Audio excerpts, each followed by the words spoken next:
मेरे प्यारे देशवासियों, नमस्कार। मन की बात की शुरुआत में आज मैं आप सबके साथ एक खुशखबरी साझा करना चाहता हूं।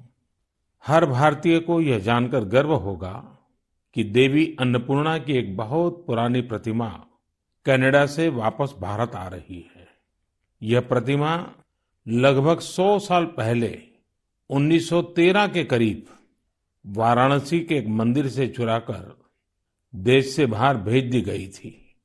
मैं कनाडा की सरकार और इस पुण्य कार्य को संभव बनाने वाले सभी लोगों का इस सहृदयता के लिए आभार प्रकट करता हूं। माता अन्नपूर्णा का काशी से बहुत ही विशेष संबंध है। अब उनकी प्रतिमा का वापस आना हम सभी के लिए सुखद है। माता अन्नपूर्णा की प्रतिमा की तरह ही हमारी विरासत की अनेक अनमोल धरोहरें अंतर्राष्ट्रीय गिरोहों का शिकार होती रही है। ये गिरोह अंतर्राष्ट्रीय बाजार में इन्हें बहुत ऊंची कीमत पर बेचते हैं। अब इन पर सख्ती तो लगाई ही जा रही है। इनकी वापसी के लिए भारत ने अपने प्रयास भी बढ़ाए हैं।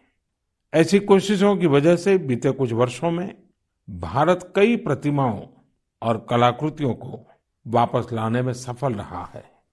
माता अन्नपूर्णा की प्रतिमा की वापसी के साथ एक संयोग ये भी जुड़ा है कि कुछ दिन पूर्व ही वर्ल्ड हेरिटेज वीक मनाया गया है।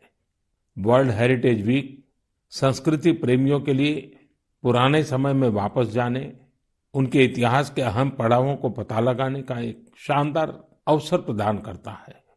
कोरोना कालखंड के बावजूद भी इस बार हमने इनोवेटिव तरीके से लोगों को ये हेरिटेज वीक मनाते देखा। क्राइसिस में कल्चर बड़े काम आता है। इससे निपटने में अहम भूमिका निभाता है। टेक्नोलॉजी के माध्यम से भी कल्चर एक इमोशनल रिचार्ज की तरह काम करता है। आज देश में कई म्यूजियम्स और लाइब्रेरीज अपने कलेक्शन को पूरी तरह से डिजिटल बनाने पर काम कर रहे हैं।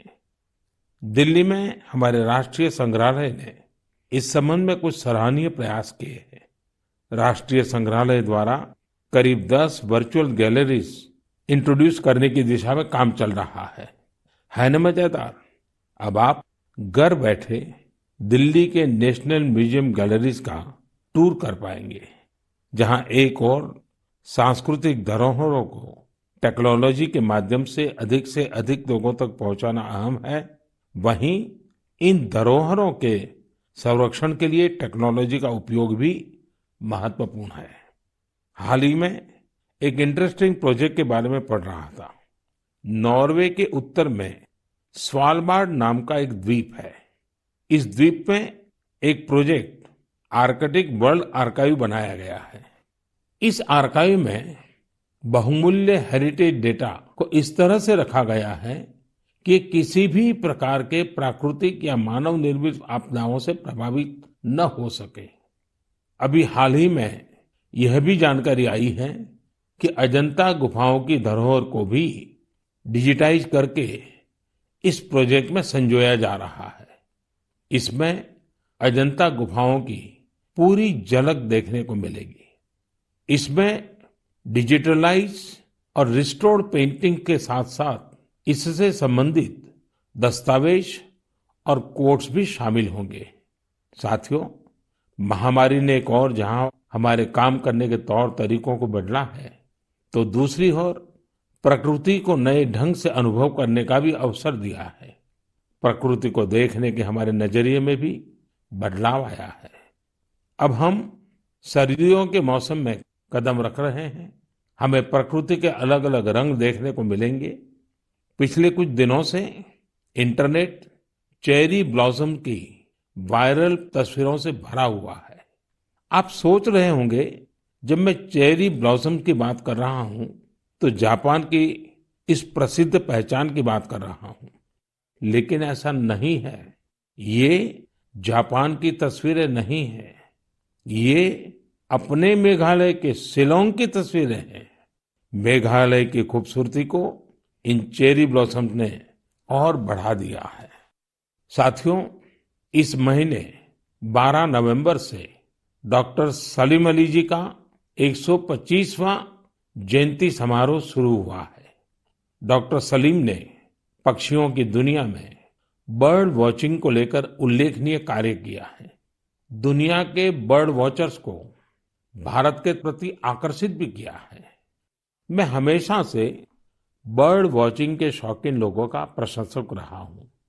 बहुत धैर्य के साथ वो घंटों तक सुबह से शाम तक बर्ड वॉचिंग कर सकते हैं, प्रकृति के अनूठे नजारों का लुत्फ उठा सकते हैं और अपने ज्ञान को हम लोगों तक भी पहुंचाते रहते हैं। भारत में भी बहुत सी बर्ड वॉचिंग सोसाइटी सक्रिय है। आप भी जरूर इस विषय के साथ जुड़िए। मेरी भागदौड़ की जिंदगी में मुझे भी पिछले दिनों केवड़िया में पक्षियों के साथ समय बिताने का बहुत ही यादगार अवसर मिला। पक्षियों के साथ बिताया हुआ समय आपको प्रकृति से भी जोड़ेगा और पर्यावरण के लिए भी प्रेरणा देगा। मेरे प्यारे देशवासियों, भारत की संस्कृति और शास्त्र हमेशा से ही पूरी दुनिया के लिए आकर्षण के केंद्र रहे हैं। कई लोग तो इनकी खोज में भारत आए और हमेशा के लिए यहीं के होकर रह गए, तो कई लोग वापस अपने देश जाकर इस संस्कृति के संवाहक बन गए। मुझे जॉनस मसेट्टी के काम के बारे में जानने का मौका मिला, जिन्हें विश्वनाथ के नाम से भी जाना जाता है।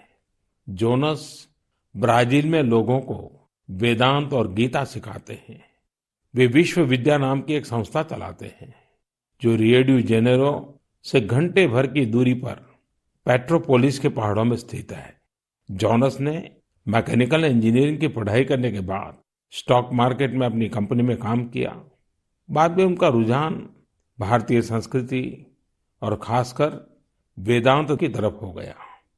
स्टॉक से लेकर के स्पिरिचुअलिटी तक वास्तव में उनकी एक लंबी यात्रा है। जॉनस ने भारत में वेदांत दर्शन का अध्ययन किया और 4 साल तक वे कोयम्बतूर के आर्ष विद्या गुरुकुलम में रहे। जॉनस में एक और खासियत है, वो अपने मैसेज को आगे पहुंचाने के लिए टेक्नोलॉजी का प्रयोग कर रहे हैं। वह नियमित रूप से ऑनलाइन प्रोग्राम्स करते हैं। वे प्रतिदिन पॉडकास्ट करते हैं।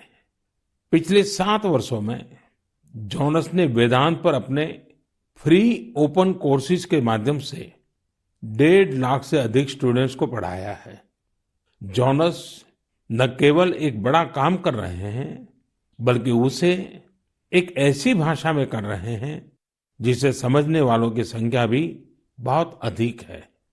लोगों में इसको लेकर काफी रुचि है कि कोरोना और क्वारंटाइन के इस समय में वेदांत कैसे मदद कर सकता है। मन की बात के माध्यम से मैं जॉनस को उनके प्रयासों के लिए बधाई देता हूं और उनके भविष्य के प्रयासों के लिए शुभकामनाएं देता हूं। साथियों, इसी तरह अभी एक खबर पर आपका ध्यान जरूर गया होगा। न्यूजीलैंड में वहां के नवनिर्वाचित एमपी डॉक्टर गौरव शर्मा ने विश्व की प्राचीन भाषाओं में से एक संस्कृत भाषा में शपथ ली है। एक भारतीय के तौर पर भारतीय संस्कृति का ये प्रसार हम सबको गर्व से भर देता है। मन की बात के माध्यम से मैं गौरव शर्मा जी को शुभकामनाएं देता हूं। हम सभी की कामना है कि वो न्यूजीलैंड के लोगों की सेवा में नई उपलब्धियां प्राप्त करें। मेरे प्यारे देशवासियों, कल 30 नवंबर को हम श्री गुरु नानक देव जी का 551वां प्रकाश पर्व मनाएंगे। पूरी दुनिया में गुरु नानक देव जी का प्रभाव स्पष्ट रूप से दिखाई देता है। वैंकूवर से वेलिंगटन तक, सिंगापुर से साउथ अफ्रीका तक उनके संदेश हर तरफ सुनाई देते हैं। गुरु ग्रंथ साहिब में कहा गया है, सेवक को सेवा बन आई, यानी सेवक का काम सेवा करना है। बीते कुछ वर्षों में कई अहम पड़ाव आए और एक सेवक के तौर पर हमें बहुत कुछ करने का अवसर मिला। गुरु साहिब ने हमसे सेवा ली। गुरु नानक देव जी का ही 550वां प्रकाश पर्व, श्री गुरु गोविंद सिंह जी का 350वां प्रकाश पर्व, अगले वर्ष श्री गुरु तेग बहादुर जी का 400वां प्रकाश पर्व भी है। मुझे महसूस होता है कि गुरु साहब की मुझ पर विशेष कृपा रही, जो उन्होंने मुझे हमेशा अपने कार्यों में बहुत करीब से जोड़ा है। साथियों, क्या आप जानते हैं कि कच्छ में एक गुरुद्वारा है, लखपत गुरुद्वारा साहब। श्री गुरु नानक जी अपनी उदासी के दौरान लखपत गुरुद्वारा साहिब में रुके थे। 2001 के भूकंप से इस गुरुद्वारे को भी नुकसान पहुंचा था। यह गुरु साहिब की कृपा ही थी कि मैं इसका जीर्णोद्धार सुनिश्चित कर पाया। न केवल गुरुद्वारा की मरम्मत की गई, बल्कि उसके गौरव और भव्यता को भी फिर से स्थापित किया गया। हम सबको गुरु साहिब का भरपूर आशीर्वाद भी मिला। लखपत गुरुद्वारा के संरक्षण के प्रयासों को 2004 में UNESCO Asia Pacific heritage award में अवार्ड ऑफ डिस्टिंक्शन दिया गया। अवार्ड देने वाली जूरी ने यह पाया कि मरम्मत के दौरान शिल्प से जुड़ी बारीकियों का विशेष ध्यान रखा गया। जूरी ने यह भी नोट किया कि गुरुद्वारा के पुनर्निर्माण कार्य में सिख समुदाय की न केवल सक्रिय भागीदार रही, बल्कि उनके ही मार्गदर्शन में ये काम हुआ। लखपत गुरुद्वारा जाने का सौभाग्य मुझे तब भी मिला था जब मैं मुख्यमंत्री भी नहीं था। मुझे वहां जाकर असीम ऊर्जा मिलती थी। इस गुरुद्वारे में जाकर हर कोई खुद को धन्य महसूस करता है। मैं इस बात के लिए बहुत कृतज्ञ हूं कि गुरु साहब ने मुझसे निरंतर सेवा ली है। पिछले वर्ष नवंबर में ही करतारपुर साहिब कॉरिडोर का खुलना बहुत ही ऐतिहासिक रहा। इस बात को मैं जीवन भर अपने हृदय में संजोकर रखूंगा। ये हम सभी का सौभाग्य है कि हमें श्री दरबार साहिब की सेवा करने का एक और अवसर मिला। विदेश में रहने वाले हमारे सिख भाई बहनों के लिए अब दरबार साहिब की सेवा के लिए राशि भेजना और आसान हो गया है। इस कदम से विश्व भर की संगत दरबार साहिब के और करीब आ गई है। साथियों, ये गुरु नानक देव जी ही थे जिन्होंने लंगर की परंपरा शुरू की थी, और आज हमने देखा कि दुनिया भर में सिख समुदाय ने किस प्रकार कोरोना के इस समय में लोगों को खाना खिलाने की अपनी परंपरा को जारी रखा है। मानवता की सेवा की ये परंपरा हम सभी के लिए निरंतर प्रेरणा का काम करती है। मेरी कामना है हम सभी सेवक की तरह काम करते रहें। गुरु साहिब मुझसे और देशवासियों से इसी प्रकार सेवा लेते रहें। एक बार फिर गुरु नानक जयंती पर मेरी बहुत बहुत शुभकामनाएं। मेरे प्यारे देशवासियों, पिछले दिनों मुझे देश भर की कई यूनिवर्सिटीज के स्टूडेंट के साथ संवाद का, उनकी एजुकेशन जर्नी के महत्वपूर्ण इवेंट्स में शामिल होने का अवसर प्राप्त हुआ है। टेक्नोलॉजी के जरिए मैं आईआईटी गुवाहाटी, आईआईटी दिल्ली, गांधीनगर की दीनदयाल पेट्रोलियम यूनिवर्सिटी, दिल्ली की जेएनयू, मैसूर यूनिवर्सिटी और लखनऊ यूनिवर्सिटी के विद्यार्थियों से कनेक्ट हो पाया। देश के युवाओं के बीच होना बेहद तरोताजा करने वाला और ऊर्जा से भरने वाला होता है। विश्वविद्यालय के परिसर तो एक तरह से मिनी इंडिया की तरह होते हैं। एक तरह जहां इन कैंपस में भारत की विविधता के दर्शन होते हैं, वहीं दूसरी तरफ वहां न्यू इंडिया के लिए बड़े बड़े बदलाव का पैशन भी दिखाई देता है। कोरोना से पहले के दिनों में जब मैं रूबरू किसी इंस्टीट्यूशन के इवेंट में जाता था, तो ये आग्रह भी करता था कि आसपास के स्कूलों से गरीब बच्चों को भी उस समारोह में आमंत्रित किया जाए। वो बच्चे उस समारोह में मेरे स्पेशल गेस्ट बनकर आते रहे हैं। एक छोटा सा बच्चा उस भव्य समारोह में किसी युवा को डॉक्टर, इंजीनियर, साइंटिस्ट बनते देखता है किसी को मेडल लेते हुए देखता है तो उसमें नए सपने जगते हैं। मैं भी कर सकता हूँ, यह आत्मविश्वास जगता है। संकल्प के लिए प्रेरणा मिलती है। साथियों, इसके अलावा एक और बात जानने में मेरी हमेशा रुचि रहती है कि उस इंस्टीट्यूशन के अलुमनाई कौन है। उस संस्थान के अपने अलुमनाई से रेगुलर एंगेजमेंट की व्यवस्था है क्या? उनका अलुमनाई नेटवर्क कितना जीवंत है? मेरे युवा दोस्तों, आप तब तक ही किसी संस्थान के विद्यार्थी होते हैं जब तक आप वहां पढ़ाई करते हैं, लेकिन वहां के एलुमनाई आप जीवन भर बने रहते हैं। स्कूल कॉलेज से निकलने के बाद दो चीजें कभी खत्म नहीं होती हैं। एक, आपकी शिक्षा का प्रभाव, और दूसरा, आपका अपने स्कूल कॉलेज से लगाव। जब कभी एलुमनाई आपस में बात करते हैं तो स्कूल कॉलेज की उनकी यादों में किताबों और पढ़ाई से ज्यादा कैंपस में बिताया गया समय और दोस्तों के साथ गुजारे गए लम्हे होते हैं। और इन्हीं यादों में से जन्म लेता है एक भाव इंस्टीट्यूशन के लिए कुछ करने का। जहां आपके व्यक्तित्व का विकास हुआ है, वहां के विकास के लिए आप कुछ करें। इससे बड़ी खुशी और क्या हो सकती है?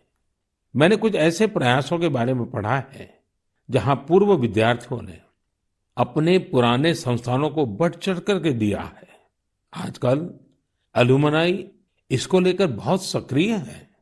आईआईटियंस ने अपने संस्थानों को conference centres, management centres, incubation centres जैसी कई अलग अलग व्यवस्थाएं खुद बनाकर दी हैं। ये सारे प्रयास वर्तमान विद्यार्थियों के लर्निंग एक्सपीरियंस को इम्प्रूव करते हैं। आईआईटी दिल्ली ने एक एंडाउमेंट फंड की शुरुआत की है, जो कि एक शानदार आइडिया है। विश्व की जानी मानी यूनिवर्सिटी में इस प्रकार के एंडाउमेंट्स बनाने का कल्चर रहा है, जो स्टूडेंट्स की मदद करता है। मुझे लगता है कि भारत के विश्वविद्यालय भी इस कल्चर को इंस्टीट्यूशनलाइज करने में सक्षम है। जब कुछ लौटाने की बात आती है तो कुछ भी बड़ा या छोटा नहीं होता है। छोटे से छोटी मदद भी मायने रखती है। हर प्रयास महत्वपूर्ण होता है। अक्सर पूर्व विद्यार्थी अपने संस्थानों के टेक्नोलॉजी अपग्रेडेशन में, बिल्डिंग के निर्माण में, अवार्ड्स और स्कॉलरशिप शुरू करने में, स्किल डेवलपमेंट के प्रोग्राम शुरू करने में बहुत महत्वपूर्ण भूमिका निभाते हैं। कुछ स्कूलों की ओल्ड स्टूडेंट एसोसिएशन ने मेंटरशिप प्रोग्राम शुरू किए हैं।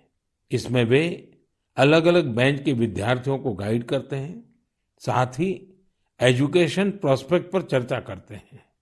कई स्कूलों में, खासतौर से बोर्डिंग स्कूलों की एल्यूमनाई एसोसिएशन बहुत स्ट्रांग है, जो स्पोर्ट्स टूर्नामेंट और कम्युनिटी सर्विस जैसी गतिविधियों का आयोजन करते रहते हैं।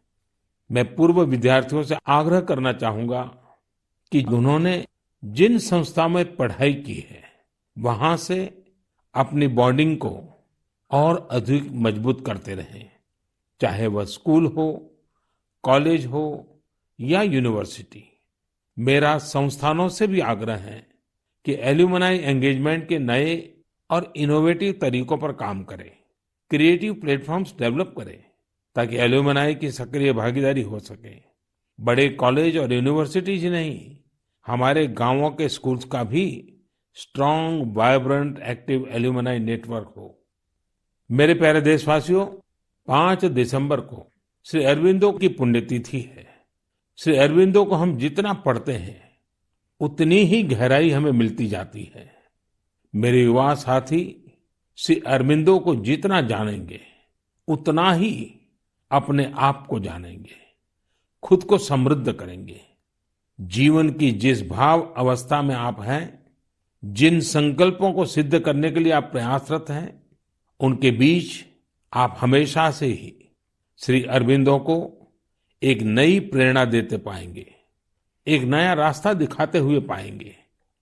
जैसे आज जब हम लोकल के लिए वोकल इस अभियान के साथ आगे बढ़ रहे हैं, तो श्री अरबिंदो का स्वदेशी का दर्शन हमें राह दिखाता है।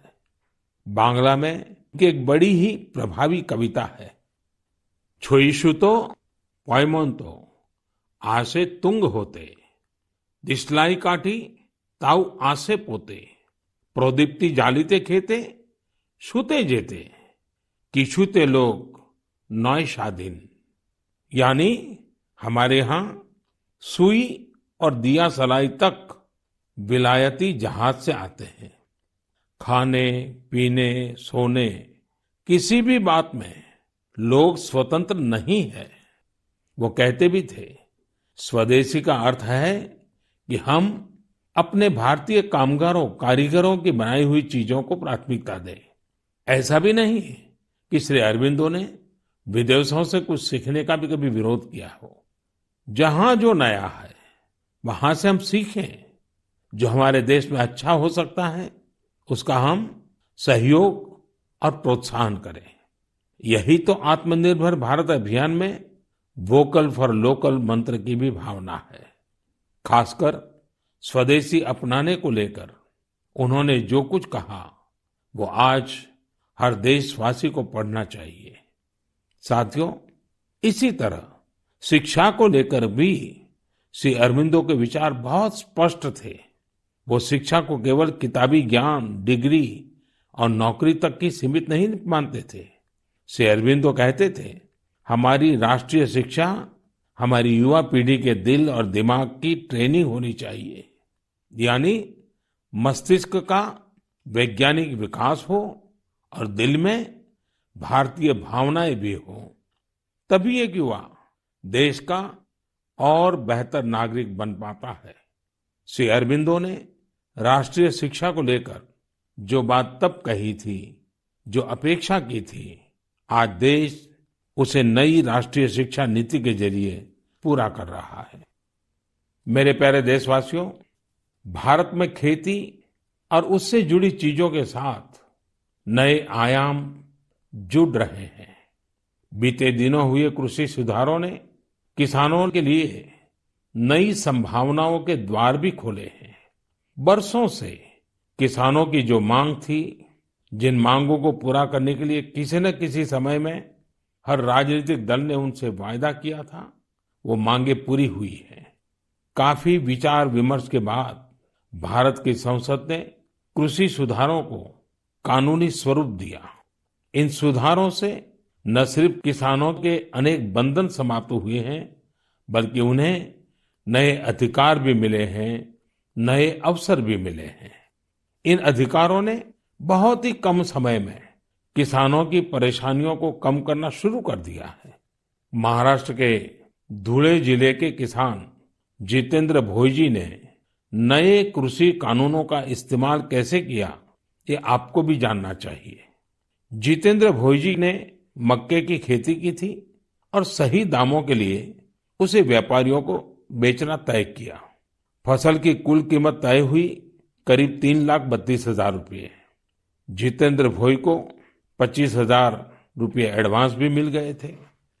तय ये हुआ था कि बाकी का पैसा उन्हें 15 दिन में चुका दिया जाएगा।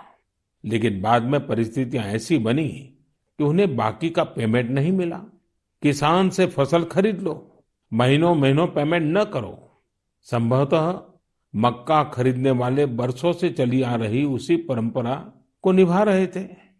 इसी तरह 4 महीने तक जितेंद्र जी का पेमेंट नहीं हुआ। इस स्थिति में उनकी मदद की सितंबर में जो पास हुए हैं, जो नए कृषि कानून बने हैं, वो उनके काम आए। इस कानून में ये तय किया गया है कि फसल खरीदने के 3 दिन में ही किसान को पूरा पेमेंट करना पड़ता है और अगर पेमेंट नहीं होता है तो किसान शिकायत दर्ज कर सकता है। कानून में एक और बहुत बड़ी बात है।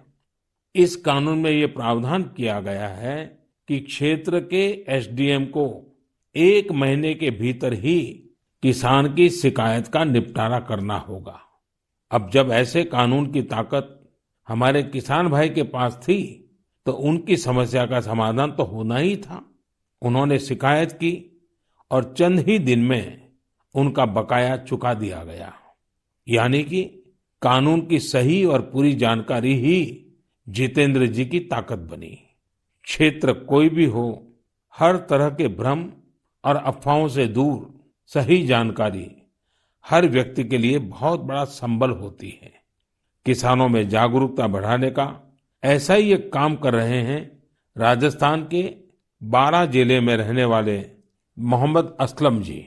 ये किसान उत्पादक संघ के सीईओ भी हैं। जी हाँ, आपने सही सुना, किसान उत्पादक संघ के सीईओ। उम्मीद है बड़ी बड़ी कंपनियों के सीईओज को ये सुनकर अच्छा लगेगा कि अब देश के दूर दराज वाले इलाकों में काम कर रहे किसान संगठनों में भी सीईओज होने लगे हैं। तो साथियों, मोहम्मद असलम जी ने अपने क्षेत्र के अनेकों किसानों को मिलाकर एक व्हाट्सएप ग्रुप बना लिया है। इस ग्रुप पर वो हर रोज आसपास की मंडियों में क्या भाव चल रहा है, इसकी जानकारी किसानों को देते हैं। खुद उनका एफपीओ भी किसानों से फसल खरीदता है। इसलिए उनके इस प्रयास से किसानों को निर्णय लेने में मदद मिलती है। साथियों, जागरूकता है तो जीवंतता है। अपनी जागरूकता से हजारों लोगों का जीवन प्रभावित करने वाले एक कृषि उद्यमी श्री वीरेंद्र यादव जी हैं। वीरेंद्र यादव जी कभी ऑस्ट्रेलिया में रहा करते थे। 2 साल पहले ही वो भारत आए और अब हरियाणा के कैथल में रहते हैं। दूसरे लोगों की तरह ही खेती में पराली उनके सामने भी एक बड़ी समस्या थी। इसके सॉल्यूशन के लिए बहुत व्यापक स्तर पर काम हो रहा है। लेकिन आज मन की बात में मैं वीरेंद्र जी को विशेष तौर पर जिक्र इसलिए कर रहा हूं क्योंकि उनके प्रयास अलग है, एक नई दिशा दिखाते हैं। पराली का समाधान करने के लिए वीरेंद्र जी ने पुआल की गांठ बनाने वाली स्ट्रॉ बेलर मशीन खरीदी। इसके लिए उन्हें कृषि विभाग से आर्थिक मदद भी मिली। इस मशीन से उन्होंने पराली के गट्ठे बनाना शुरू कर दिया। गट्ठे बनाने के बाद उन्होंने पराली को एग्रो एनर्जी प्लांट और पेपर मिल को बेच दिया। आप जानकर हैरान रह जाएंगे कि वीरेंद्र जी ने पराली से सिर्फ 2 साल में 1.5 करोड़ रुपए से ज्यादा का व्यापार किया है और उसमें भी लगभग 50 लाख रुपए मुनाफा कमाया है। इसका फायदा उन किसानों को भी हो रहा है जिनके खेतों से वीरेंद्र जी पराली उठाते हैं। हमने कचरे से कंचन की बात तो बहुत सुनी है, लेकिन पराली का निपटारा करके पैसा और पुण्य कमाने का यह अनोखा उदाहरण है। मेरा नौजवानों, विशेषकर कृषि की पढ़ाई कर रहे लाखों विद्यार्थियों से आग्रह है कि वो अपने आसपास के गांवों में जाकर किसानों को आधुनिक कृषि के बारे में, हाल में हुए कृषि सुधारों के बारे में जागरूक करें। ऐसा करके आप देश में हो रहे बड़े बदलाव के सहभागी बनेंगे।